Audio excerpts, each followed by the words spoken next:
share on Pinterest. You'd like to think that most people have good intentions when they provide unwanted, and typically unneeded, advice.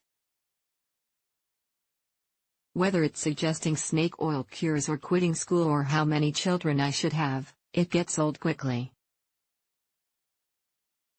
The bottom line is, I might have an unpredictable body, but I know my body, and my life, best.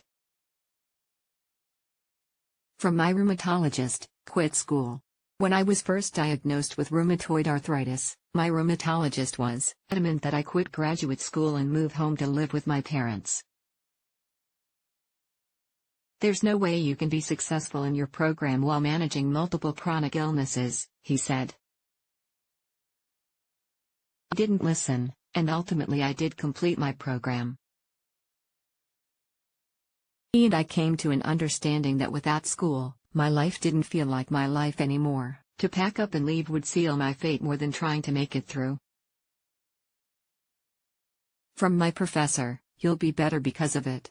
As I struggled to maintain being in a PhD program while living with multiple chronic illnesses, some people thought that being sick would have a positive impact on my career. One professor told me, "You'll be a better sociologist because you're sick." I was stunned. While this was the opposite of my rheumatologist telling me to pack up and move on, it was no less hurtful or shocking. It's no one else's place to assume how my life will be impacted by challenges they don't fully understand. From my co-worker, "You can't have just one child." Someone I work with freaked out when I stated that my husband and I want to have one child and see how that goes. The response was, "How could you do that to your child? Why would you want them to grow up alone?" My response? "I'm not having this conversation." Why? Because it hurts. Because it's painful. And because it's really no one else's business what the composition of my family is, or why it is that way. Because of my chronic illnesses, we don't know how my body will react to pregnancy. My illnesses could get better, but they could also get worse. So it's just not a good idea to get my hopes up, and to have the expectation that multiple children are in our future. My unsolicited advice is unwelcome advice. It seems that the moment I became chronically ill was the same moment that made people think it was okay to offer me unsolicited advice. Whether it comes from doctors, educators, co-workers, friends, or family, unwanted advice is, at best, annoying, and at worst, hurtful. This puts those of us with chronic illnesses in a difficult position. Do we simply smile and nod, knowing that we have no intention of listening to the advice that's being given? Or do we clap back and tell the advice givers to mind their own business? As much as I'm all for smiling and nodding, what frustrates me is that people don't realize that their judgments can be hurtful. For example, without knowing my situation, my colleague basically told me that I'm a bad person for potentially making my future child an only child. But my colleague doesn't know everything that has gone into making that decision and why.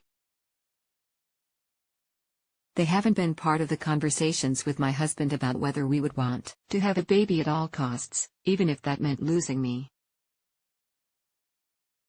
It's very easy to pass judgment when you don't have the knowledge that went into making the decision. And even if you did, you still might not fully understand. The takeaway: people may not agree with the choices I make, but they don't live in my body. They don't have to cope with chronic illness on a daily basis, and they don't have to cope with the emotional toll of being told you can't or might not be able to do something. It's important for those of us who live with RA to feel empowered to make our own decisions and to advocate for our own choices. Leslie Rottwell-Spaker was diagnosed with lupus and rheumatoid arthritis in 2008 at the age of 22, during her first year of graduate school. After being diagnosed, Leslie went on to earn a PhD in sociology from the University of Michigan and a master's degree in health advocacy from Sarah Lawrence College.